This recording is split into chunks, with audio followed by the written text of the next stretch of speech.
in the ancient land now known as Cambodia, was a city that in the 12th century was home to 1 million people. At its heart, a magnificent temple, born from horrific violence, to build heaven on earth. Larger than any European cathedral, surrounded by massive waterways. It survived invasions and modern wars. One of the greatest temples in the world, Angkor Wat.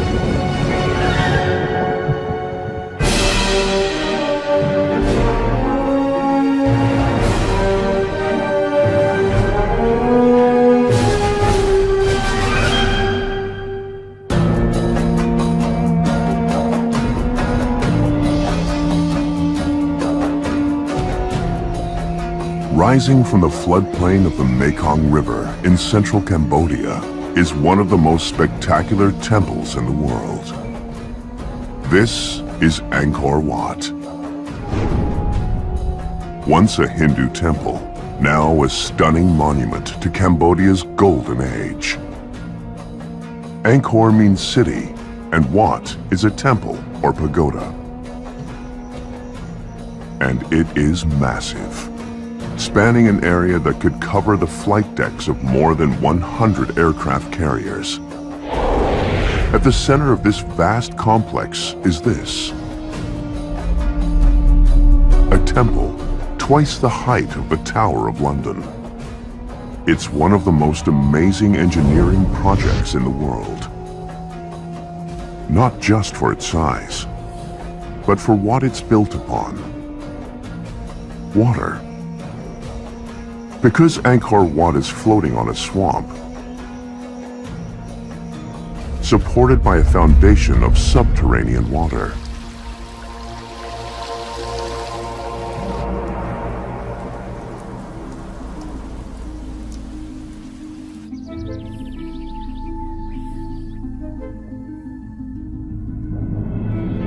Mysterious and captivating, its enormous scale and beautiful carvings are the brainchild of an autocratic king. His name is Suryavarman II, Shield of the Sun. Suryavarman is in his prime. Archaeologist Charles Hyam believes that Suryavarman was more than just a man. He's a muscular, powerful military leader, but he's also a demigod. Everyone around him is on their knees. Yet, despite his supreme power, what motivates him to build Angkor Wat might be his own insecurity. And the reason for this insecurity may lie in the way Suryavarman seized his kingdom. Cambodia, 1113 CE. This is the heart of a vast empire ruled by a people known as the Khmer, which includes modern-day Cambodia and extends into Laos. Suryavarman is not yet king of this empire. He is only 14 years old, and his uncle holds the throne. Not even the heir apparent, the ambitious teenager, believes he is destined to be king. According to legend, the young man ambushes his uncle, traveling through his domain.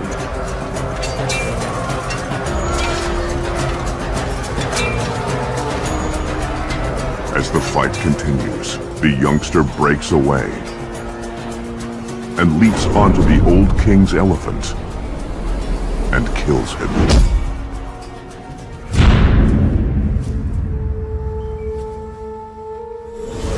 Victorious, the 14-year-old gains a fitting new name: Suryavarman II, Shield of the Sun.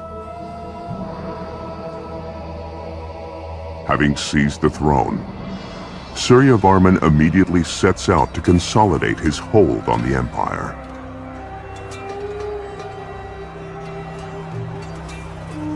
It was a true, gigantic and sophisticated empire. Stone conservator Simon Warwick is fascinated by Suryavarman's legacy.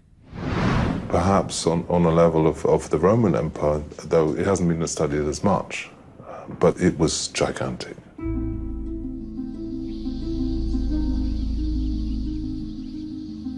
In spite of his success, Suryavarman II is a usurper king who seized the throne by murder. If he does not want to get overthrown by enemies opposed to his rule, he must establish his position as a god-king in the eyes of his people. This is very common all over the world. In every culture, a king who has slightly dubious CV will impose himself with his architecture and his art to prove that he really was chosen by the gods. He certainly did that at Angkor. Consulting with his priests and advisors, Suryavarman pursues an aggressive plan. He starts by selecting the Hindu god Vishnu as his patron. His choice sends a powerful message, since Vishnu is invoked by other kings in times of war.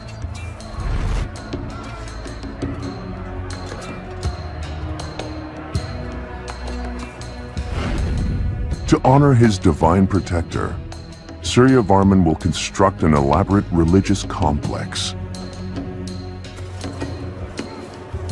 This would not be built of wood like any normal Khmer building, because wood, like man, perishes. To transform their kings into gods, the Khmer use a material that will last for eternity. They build their temples in stone. Building temples is one way that Khmer kings can demonstrate their power. And they will build more than 700.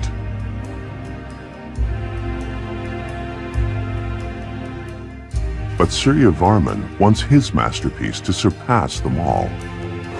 It'll be the largest temple in the Khmer Empire. Angkor Wat.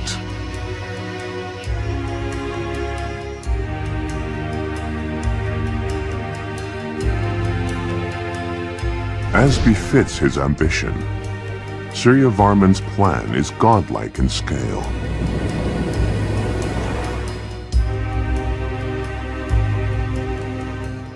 Angkor Wat will reproduce on Earth the world of the gods in every detail. The Hindu conception of heaven was Mount Meru, and Mount Meru occupied a mythical place somewhere north of the Himalayas. And there were 5 mountain peaks where the gods lived. Here you had to reconstruct that. So, at the center is an enormous temple mound, topped by 5 towers soaring 65 meters above the floodplain. This is known as the Temple Mountain. The Temple Mountain was clearly a place of worship, but it may also have had another, equally sacred purpose. The building presents conflicting clues. It is dedicated to the Hindu god Vishnu, yet it features Suryavarman II's posthumous name, Parama Vishnu Loka. It faces due west, the compass point associated with Vishnu, but also the direction of death. When the king became king, the first thing in mind that he had was when he died, he had to go to heaven. And so here they had to reconstruct, literally, heaven on earth. And there was already a massive project. He had a large army of architects, he had his priests, he had his soothsayers, he had everybody organized from the word go to build this massive complex, so that on death, he went straight to heaven. Hayam believes that Suryavarman planned this complex as his gateway to the afterlife. Like the pyramids in Egypt, the temple should be completed before the god-king dies. If not, he might not join the gods in heaven. This was unthinkable.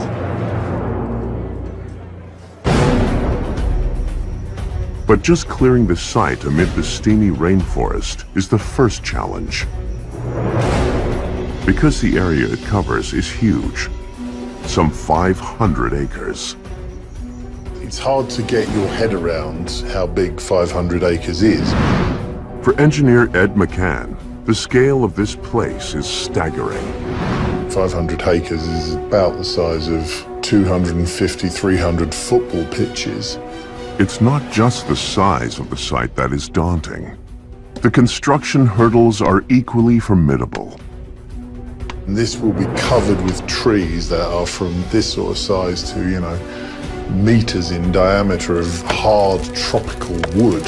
They've got a few machetes and maybe an axe or two, and they've got to chop their way through this in the middle of steaming heat and bugs and beasties everywhere, and this would have been a mammoth task, an absolutely mammoth task to clear this area. Like most of Cambodia, Angkor sits on a flat, waterlogged plain. But it is the capital of the Khmer Empire, and to boost his prestige, Suryavarman needs to build here. So his men must erect millions of blocks of stone in the middle of a flat flood plain where there is no quarry. And he must do it in a monsoon-plagued swampland, which will somehow support his megastructure for nearly 1,000 years.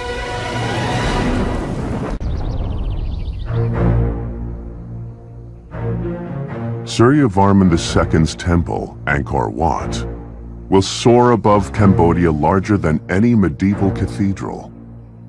And his engineers have less than a single lifetime in which to build it. I'm a stonemason by trade, and I still haven't really worked out how they did it. That temple was built in probably about 35 years. Now, the only cathedral in England, for instance, that was built in such a short time is Salisbury. Most cathedrals took up to 200, 300 years, and they're considerably smaller than Angkor Wat. Because the temple is sacred, it has to be built on pure soil. This meant that the dirt was to be excavated down several meters. It is backfilled with thick layers of sand and topped with stones. A final layer of sand is added to level the surface. But all this will be for naught unless they can secure the favor of the gods who will reside in the temple. So, before they start building, they select an auspicious day in the calendar. Priests call out to the gods for their blessings. They dip cords in colored powder. With these, they lay down mandalas. The mandala patterns represent heaven, symbolically binding the gods to the site and ensuring their blessings on the temple. At the core of the temple are these offerings. The white sapphire represents the moon, while the gold leaf signifies the sun. The two elements are buried. Over this location, Suryavarman's engineers will build a shaft leading through the burial chamber to the sacred central chamber above. And the temple mountain is built around this shaft. Created from terraces stacked on top of one another, like three giant sandboxes, the temple mountain is a massive project. With the second and third levels twice as high as the first. On the very top are 5 peaks, which represent sacred Mount Meru and its companion mountains. The structure will weigh thousands of tons. Suryavarman plans to build this complex in the heart of the city of Angkor. Life here is dominated by the monsoon cycle. The rainfall in this area is highly seasonal. Researcher Damien Evans contends that Cambodia's extreme climate shaped the way that Angkor was built. For 6 months of the year, you have an abundance of water, too much water essentially. And for the other 6 months of the year during the dry season, you don't really have enough water. Also, rainfall varies quite sharply from year to year. In simple terms, With 88% of the rain falling during the monsoon season, the Khmer must stabilize, store, and disperse water for use during the dry season. But the solution is anything but simple. In the 9th century, Khmer engineers began to create an extensive hydraulic system. By the 12th century, hundreds of interconnected canals, dikes, and reservoirs operate over 1,500 square kilometers. The network is like Venice on steroids. It supports an enormous city, covering an area as great as the city of Los Angeles and sustaining nearly 1 million people. It was by far the largest city in the world until the Industrial Revolution. It's a virtual megalopolis. Architectural conservationist John Stubbs believes that Angkor is more than just a gigantic city. It's a city of cities, with Angkor Wat, the temple, being the centerpiece, like the Vatican is to Rome.